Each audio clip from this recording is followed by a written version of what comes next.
Imagínense, un tipo que siempre afirmaba, sin dudarlo, que no creía en nada. Ni en el cielo, ni en el infierno, ni en ninguna fuerza mayor. Para él, el mundo se resumía en una única verdad indiscutible, el verde. No el verde de los árboles ni el de la esperanza, sino el verde de los billetes, el verde que mueve el poder, que compra sueños y entierra conciencias. Y fue precisamente ese verde el que le llevó al punto de no retorno. Estaba dispuesto a hacer cualquier cosa, a cruzar cualquier línea, a dejar tras de sí un rastro de sangre y dolor. Hasta que, en un instante, sucedió algo inexplicable. Mientras planeaba su próximo movimiento, una voz resonó dentro de él. No fue una ilusión, no fue producto de la imaginación. Fue real. Y de repente, se encontró fuera de su propio cuerpo, observándose desde arriba, como si estuviera viendo una película donde él mismo fuera el protagonista. Una luz suave lo rodeó, y esa voz volvió a hablar: bienvenido a Tad de Bellón. Hoy tenemos con nosotros a BJ, un hombre que pasó años en las calles, difundiendo su incredulidad, desafiando cualquier idea de fe, hasta que una noche lo cambió todo. ¿Quieres saber cómo un espíritu de violencia casi lo consumió, y que lo salvó? Así que síganos. BJ nació en un pequeño pueblo llamado Rainleigo, criado entre fábricas de acero y recuerdos de Puerto Rico. Su madre, una mujer de fe católica, llegó a Milwaukee con sueños simples: construir una familia, un hogar. Luego, el destino la llevó a Ohio, donde conoció a su padre, un hombre que cargó con el peso de generaciones. Trabajó duro en las fábricas, pero trajo consigo un fantasma que nunca lo abandonó: la botella. Empecé a beber a los 15, solía decir, como si eso justificara cada noche desperdiciada, cada promesa incumplida. Y aún así, nunca le faltaba comida en la mesa. Era un alcohólico activo, un hombre que mantenía a la familia pero no podía domar a sus demonios. La madre de BJ, en cambio, era pura dulzura. Una ama de casa dedicada, que rezaba el rosario y enseñaba a sus hijos a respetar los valores de la Iglesia. Pero a los 10 años, BJ miró a su padre y le dijo: ya no quiero ir a la iglesia. ¿La razón? Demasiadas reglas, demasiadas exigencias. Solo quieren que haga esto, aquello, lo otro. No puedo soportarlo. El padre, en lugar de insistir, se limitó a encogerse de hombros. Si no quieres ir, no vayas. Eres demasiado joven para decidir por tu cuenta, pero como es así. Y eso es todo. La decisión fue tomada. A partir de ese día la fe se convirtió en algo lejano, restringido a fechas conmemorativas y rituales vacíos. Lo que no sabía es que, a los 10 años, un niño todavía necesita a ambos padres, pero un niño, sobre todo, necesita a su padre. Y cuando BJ tenía 11 años, el matrimonio de sus padres se vino abajo. El padre, cansado de las peleas, anunció el divorcio. La madre, con el anillo todavía en el dedo, levantó la mano y dijo: tú me dejas. Yo no te dejo. Este anillo todavía está aquí. 25 años de matrimonio, de repente, todo se redujo a una firma en un papel. Su padre se fue y la vida de BJ se convirtió en un caos. Los regalos de Navidad no borraron el dolor de ver al hombre que se suponía debía protegerlo viviendo ahora con la mejor amiga de su madre, la misma mujer que años antes compartía confidencias con su familia. Sus amigos, antes leales, ahora lo miraban con una sonrisa cruel: le robamos a su padre. Las palabras dolieron como puñaladas y no tenía a dónde huir.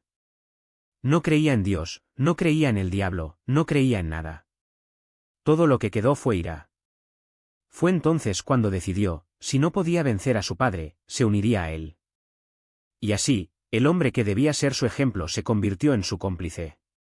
De repente, BJ tuvo acceso a todo lo que quería: bebidas, fiestas, la ilusión de ser el chico genial. Los amigos regresaron y con ellos llegó la siguiente tentación: ¿quieres probar un porro? Es solo una planta, viene de la tierra, no es dañino. A las 11 aceptó. Y así comenzó su viaje por el mundo de las drogas.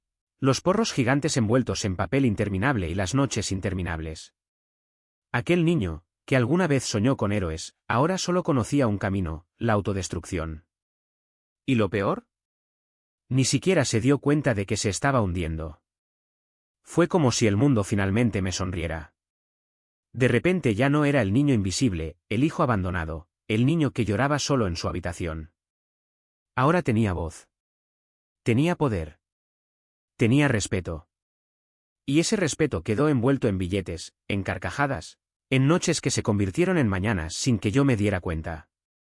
Pero lo que no entendí, o no quise entender, fue que cada sí que dije me alejaba un poco más de quien realmente era.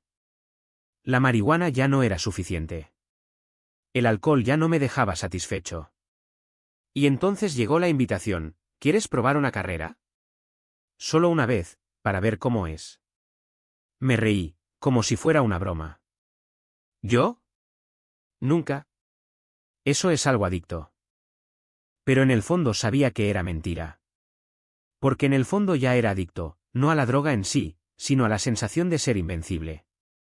En la ilusión de que, con ella, podría olvidar el dolor, la ira, el vacío que me había consumido desde que mi padre se fue. Y así, a los 13 años, lo probé. No fue como en las películas, con una crisis inmediata, un colapso. Fue peor. Fue una dulce mentira, una falsa promesa de que esta vez yo tendría el control. Justo hoy, me dije. Solo para disfrutar. Pero solo hoy se convirtió en mañana también, y mañana también, se convirtió en un hábito que no podía romper. Porque la cocaína no era solo un polvo blanco, era un espejo. Y en ese espejo vi todo lo que siempre quise ser: fuerte, valiente, alguien que no necesitaba a nadie. Los chicos mayores del barrio, los amigos de mi hermana, los traficantes que me enseñaron a pesar las drogas, a empaquetarlas, a venderlas, todos me miraban con admiración. Este niño tiene futuro, dijeron. Y yo creí. Porque, por primera vez en mi vida, me sentí vista. No como el niño destrozado, sino como el niño que podía hacerlo. Eso dominó. Lo que ordenó. Pero el precio era alto. Cada vez que olía una línea, era como si una parte de mí se apagara. El recuerdo de la partida de mi padre. La vergüenza de ser pobre. El miedo a no ser nunca lo suficientemente bueno. Todo esto desapareció durante unas horas y luego volvió con fuerza redoblada. Y luego necesitaba más. De algo más fuerte. De una nueva ola. Así fue como me metí en los psicodélicos, el éxtasis y las fiestas que duraban días. Así es la vida, pensé mientras bailaba bajo luces estroboscópicas, rodeada de gente que, como yo, solo quería olvidar. Pero había una voz dentro de mí, débil, apenas audible, que susurraba: esto no es libertad. Esto es una trampa. La ignoré. Porque admitir eso sería admitir que estaba perdido. Y no podía estar perdido. No cuando finalmente había encontrado una manera. O al menos eso es lo que pensé. En menos de 20 minutos. Las paredes comenzaron a respirar. El suelo se transformó en un mar de colores palpitantes y cada sonido que llegaba a mis oídos se sentía como una sinfonía distorsionada, como si el mundo entero hubiera sido sumergido en un acuario gigante. Me reí nerviosamente porque algo andaba mal. No fue el suave viaje de las setas, ni la euforia controlada del éxtasis. Era algo más profundo, más oscuro, como si la sustancia hubiera abierto un agujero en la realidad y me hubiera arrastrado hacia él. Mis amigos se reían a mi alrededor, pero sus rostros estaban borrosos, como máscaras de cera derretida. Uno de ellos me ofreció otro sorbo de bebida y lo tomé, esperando que el alcohol aliviara lo que me estaba pasando. No se ablandó. Al contrario, con cada sorbo, la sensación de que algo me observaba se hacía más fuerte. No fue paranoia. Era una presencia real, como si algo, o alguien, estuviera allí, en un rincón de la habitación, esperando. Intenté levantarme, pero mis piernas no respondían. Era como si mi cuerpo perteneciera a otra persona, como si estuviera atrapado dentro de un caparazón que ya no me obedecía. Mis amigos continuaron hablando, pero sus voces sonaban lejanas, como si vinieran de un túnel.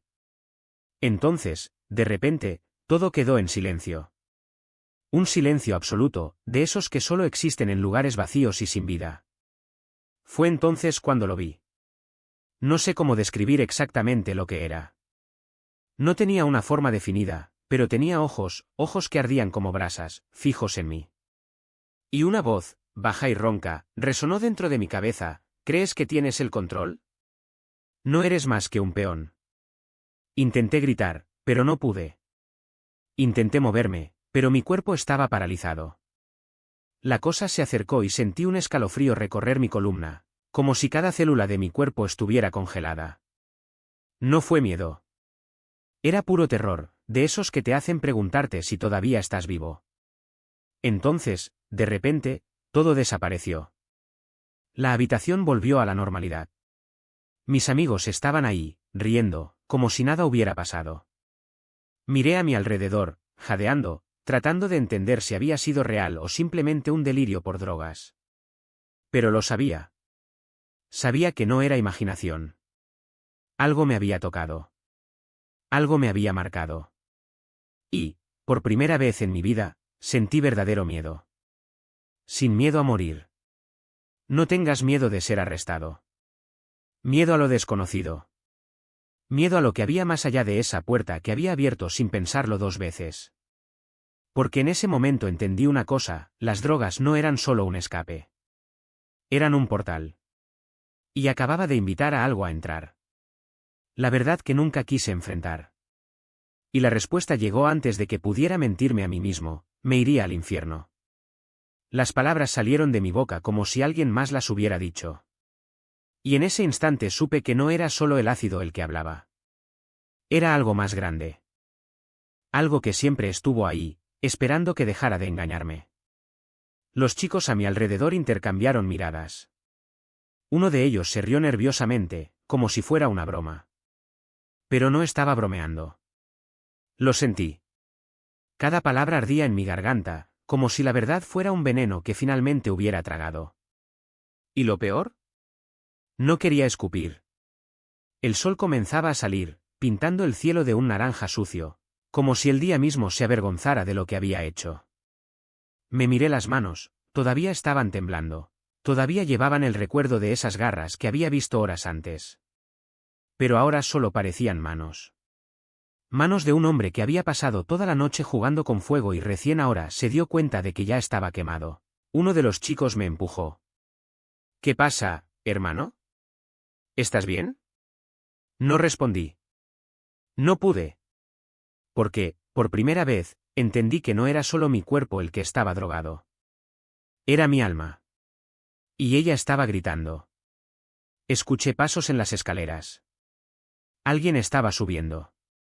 El miedo volvió, pero ya no era el mismo. No era miedo a lo desconocido, a lo que había más allá de la puerta. Era el miedo a lo que ya había entrado. De lo que ya estaba dentro de mí. La puerta se abrió. Era solo uno de los vecinos, un tipo cualquiera, sosteniendo una bolsa de pan. Nos miró a los tres, sentados en el suelo, con los ojos rojos y las pupilas dilatadas, y meneó la cabeza como si hubiera visto esa escena 1000 veces.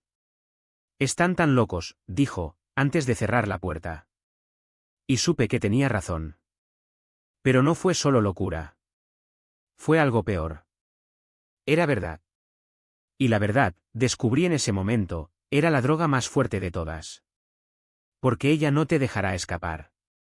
Ella te atrapa. Y, cuando menos te lo esperas, te muestra lo que siempre supiste, pero nunca tuviste el valor de afrontar. Me levanté. Mis piernas estaban débiles, pero mi corazón latía como si fuera a explotar. Miré a los chicos. Seguían riendo, todavía en el mismo lugar, como si nada hubiera cambiado. Pero yo había cambiado. Y por primera vez en años, ya no quería huir. Quería irme. Lo sentí en ese momento. No fue una suposición, no fue una suposición.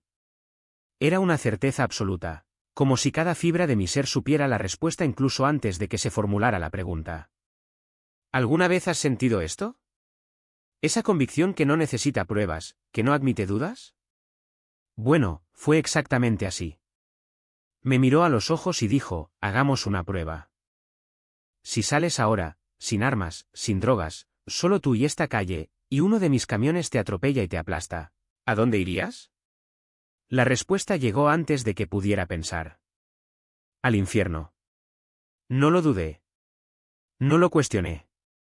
Simplemente lo sabía. Y luego vino la segunda pregunta. Y el tercero. Y en todos los casos la respuesta fue la misma, infierno. Infierno. Infierno. Como si cada escenario solo confirmara lo que ya sabía en el fondo, pero que nunca había tenido el coraje de admitir. Continuó, tienes 3 caminos. Puedes pasar tu vida en prisión por las drogas que vendes. Puedes morir haciendo lo que haces. O puedes morir sin Cristo. 3 destinos, y ninguno de ellos es vida. Pero hay una cuarta opción, puedes elegir ahora. Y puedes elegir de manera diferente. El sol comenzaba a salir y yo todavía estaba allí, escuchando voces que no eran alucinaciones. Los chicos continuaron riendo, ajenos, como si el mundo no se hubiera puesto patas arriba. Pero algo dentro de mí ya no encajaba en ese lugar. Algo se había roto, o tal vez, finalmente, se había abierto. Fue entonces cuando el chico del apartamento dijo, «Hombre, lo estás pasando mal». Y dije, «No. Necesito hablar con mi mamá». No fue un impulso. Era una necesidad. Como si cada palabra que había reprimido durante años tuviera que salir a la vez. Llegué a casa y él vino conmigo. Entró a mi habitación y se desmayó, drogado. Ni siquiera me importó. Fui directo a la sala, donde estaba mi madre, y las palabras salieron antes de que pudiera detenerlas. «Mamá. Lo siento. Por todo. Por cada mal nombre que te llamé, por cada vez que te abandoné, por cada noche que me fui y te dejé sola. Lo siento mucho». Ella me miró asustada, como si fuera un extraño. «Hijo, ¿qué pasó? ¿Estás bien? Vayamos al hospital». Pero sabía que no era allí donde tenía que estar. Una voz, no fuerte ni gritadora, sino clara como un susurro en medio del caos, me dijo, «Si te vas ahora, todo lo que acabas de decir dejará de tener sentido». Entonces escuché. Y en ese momento, las escrituras empezaron a aparecer en mi mente, como si siempre hubieran estado ahí, esperando. No lo sabía de memoria, no había leído la Biblia, pero las palabras vinieron, precisas, como si fueran mías. Esa no es mi voz, pensé. Es suyo. Caí de rodillas. Mi madre se sentó en el sofá con los ojos llenos de preocupación y yo comencé a llorar. No fueron lágrimas de alivio. Eran lágrimas de años de culpa, de vergüenza, de todo lo que había sido y ya no quería ser.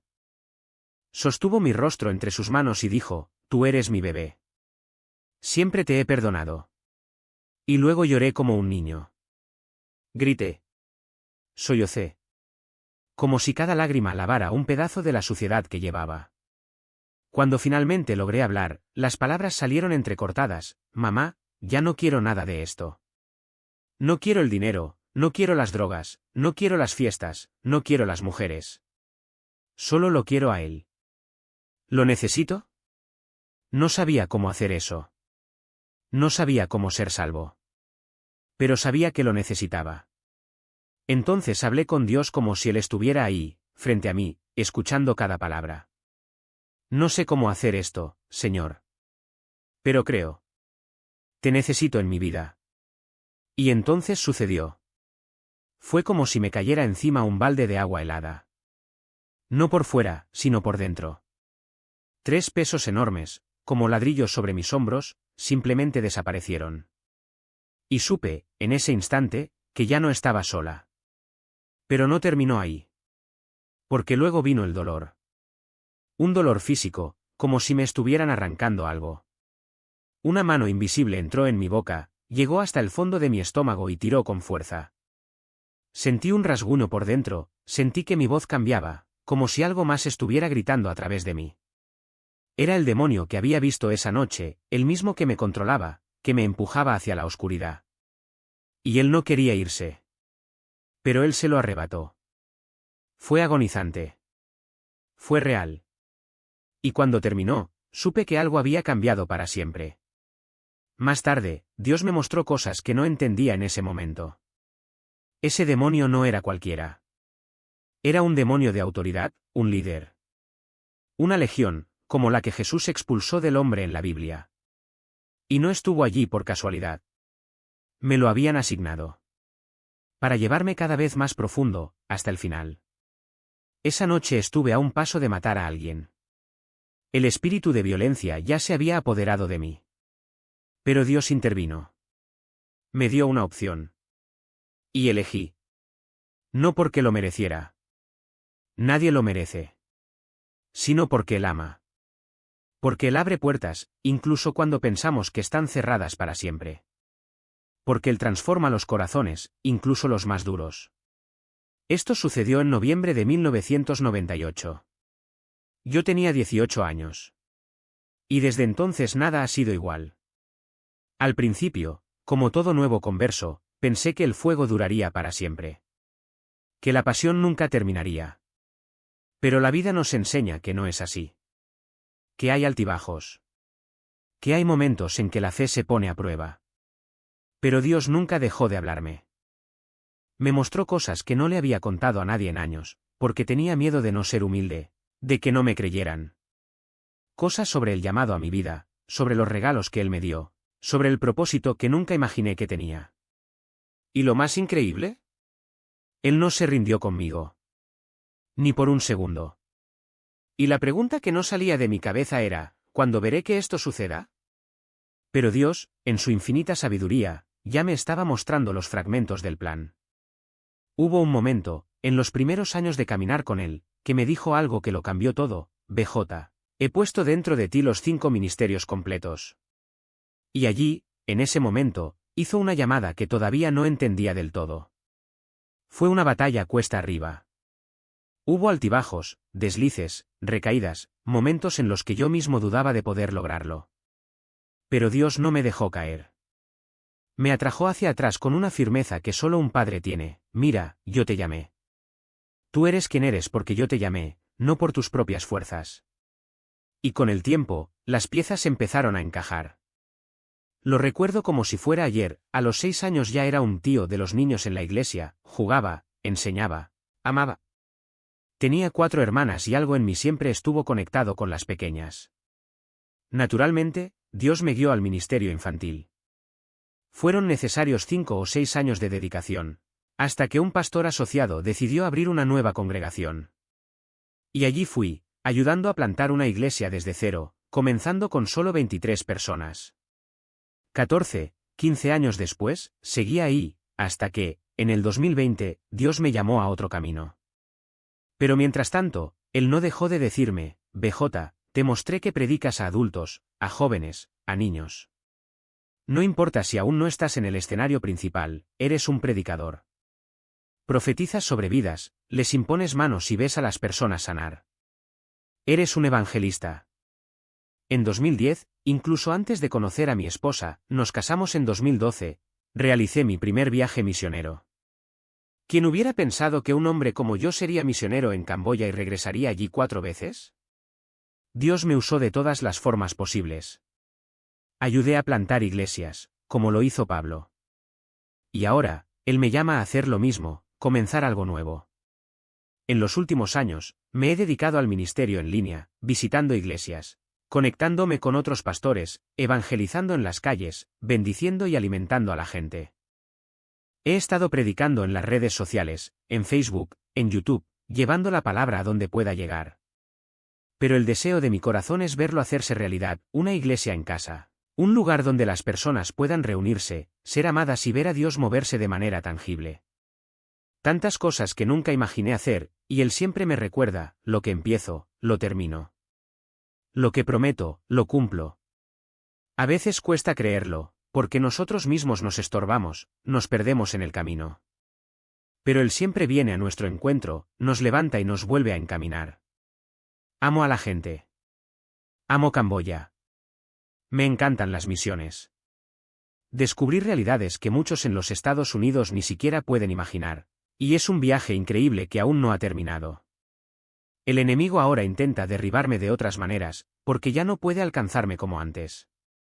Hoy llevo 13 años de casado, con 2 hijos que Dios me ha confiado. Y estoy aquí, lista para lo que Él ha preparado, este nuevo capítulo, este templo urbano de nueva vida, que Él colocó en mi corazón. A veces, escuchar historias como la mía anima a las personas, porque ven de dónde me sacó Dios y el celo y la gratitud que surge de eso. Hay quienes conocen a Jesús y son salvos, pero no tienen ese fuego. Entonces, ¿qué le diría a cualquiera que necesite un soplo del Espíritu para despertar? Sea sensible a la voz de Dios. No te dejes atrapar por la rutina religiosa, ir a la iglesia, asistir a los servicios, comulgar y eso es todo. Eso no es todo. Lleva a Jesús al trabajo, a la escuela, al supermercado. Piensa en la condición de las personas que te rodean. Nadie sabe qué pasará mañana, la vida no está garantizada. Si luchas contra el miedo, la vergüenza o la timidez, di, Señor, trabaja en mí. Que pueda ser una luz para alguien. Vivimos tiempos urgentes y Dios quiere reunir a sus hijos. Lo que importa en el cielo no es el dinero, el poder o el estatus, eso se queda aquí. Lo que importa es la eternidad con Él, adoración, paz, curación definitiva. Sin dolor. Sin lágrimas. Sin sufrimiento.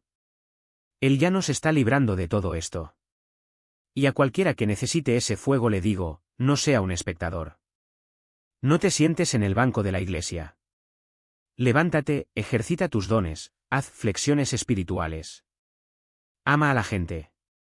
Cuando la perspectiva de Dios llena tu corazón, el celo viene con él. El otro día oré, Señor, ¿hay alguien hoy con quien debería hablar? A veces ni siquiera pensamos en orar así, pero cuando lo hacemos, Él abre puertas. Un hermano al que suelo rezar los lunes me sorprendió recientemente. Me entregó $100 y dijo, Dios me dijo que te bendijera. Ni siquiera me lo esperaba, pero Dios siempre provee. He ahorrado el dinero y estoy esperando tu dirección, Señor, ¿a quién le doy esto? Estoy en una misión. Estoy listo. Leíste esa cantidad de $100. Fue para bendecir a alguien, sí. Y cuando Dios pone algo así en nuestras manos, no es por casualidad. Es un llamado. Gloria a Dios. Amigo, el tiempo apremia. El tiempo es corto, e incluso ahora, mientras estamos aquí, mientras compartimos esta palabra, estamos bajo un reloj que no se detiene. No sabemos el día ni la hora, pero las señales están por todas partes. Las Escrituras nos advierten y el Espíritu Santo nos convence, no podemos perder el tiempo. Cada segundo es precioso, cada oportunidad es un regalo de Dios para cumplir su propósito. El Señor me regaló una frase que nunca sale de mi mente, familia, amigos y personas que no conocemos. Eso es lo que le importa a Dios. Se preocupa por los que amamos, los que caminan a nuestro lado y también los que aún no se han cruzado en nuestro camino.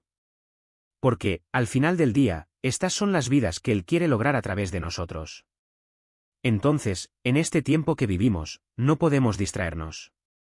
Dios se trata de familia, sí. Él se trata de compañerismo, de gozo, de disfrutar la presencia de los demás porque somos sus hijos. Si eres hija, Él te llama mi niña. Si es un hijo, Él dice, te amo, muchacho. Él te conoce por tu nombre y no quiere que te pase nada malo. Lo dejó claro. Pero como mencionó antes mi hermana Judy, Dios nos dio el libre albedrío. No es un Dios que fuerza, que invade. Es un caballero. Abre la puerta, extiende los brazos y dice, ven. Te amo. Quiero abrazarte, cuidarte, protegerte. Hizo todo lo posible por ti. Él entregó su propia vida, entregó su poder. Podría haber llamado a 12 legiones de ángeles para poner fin a todo, pero no lo hizo. ¿Por qué? Porque tu vida importa. Tu eternidad importa. Él no quiere que sufras para siempre. Él quiere salvarte. Entonces les pregunto, ¿tienen oídos para oír? ¿Tienes un corazón para recibir? Porque Dios dejó al Espíritu Santo aquí para hablarte. Él está tocando a la puerta de tu corazón ahora mismo. Y si Él pudo transformar a alguien como yo, que lo negó, que dudó, que resistió, imagina lo que puede hacer por ti. Si Él bajó a mí, tocó mi alma y me dio una nueva oportunidad, hará lo mismo por ti. Sí, lo hará. Gloria a Dios. Gracias Jesús. Si estás escuchando esto y sientes que algo se mueve dentro de ti, si el Espíritu Santo te está convenciendo, no lo dejes pasar. No esperes a mañana. Hoy es el día de la salvación. Si quieres recibir a Jesús como tu Señor y Salvador, si quieres que Él venga a tu vida y lo transforme todo, yo te guiaré en la oración. No tiene por qué ser complicado. No tiene por qué ser perfecto. Solo sé honesto. Di conmigo, desde el fondo de tu corazón, Señor Jesús, te necesito. Reconozco que soy un pecador y que necesito tu perdón. Perdona mis pecados, lávame con tu sangre. Me arrepiento de mi antigua vida y quiero una nueva vida en ti. Ven a mi corazón, Señor. Toma el control. Te recibo como mi Salvador y mi Señor. Quiero seguirte de ahora en adelante. Gracias por amarme y salvarme. En tu nombre oro. Amén. Si oraste esto con fe, debes saber que Dios escuchó. Él prometió, llámame y yo te responderé. Y Él responde. Si lo llamaste, Él entró. El Espíritu Santo ahora habita dentro de ti y Él es la garantía de tu salvación. La gente puede decepcionarte, puedo decepcionarte yo, pero Dios nunca falla. Él es fiel, es perfecto y su palabra no regresa vacía. Si todavía tienes preguntas, si necesitas más orientación, busca a alguien que conozca al Señor. Mi hermana aquí en el ministerio puede ayudarte. O, si lo prefieres, puedes encontrarme en las redes sociales, Blessing Gun 7 en YouTube, Urban New Life Temple o BJ García en Facebook. No tengo todas las respuestas, pero conozco a aquel que sí las tiene, Jesús, el Salvador. El nombre sobre todo nombre. Que el Señor los bendiga a cada uno de ustedes. Que Él toque vuestros corazones, que os guarde y os guíe en su voluntad. Y que, al salir hoy de aquí, te lleves la certeza de que Dios te ama, te eligió y te llamó a una vida con propósito. En el nombre de Jesús. Amén. Amén. Amén.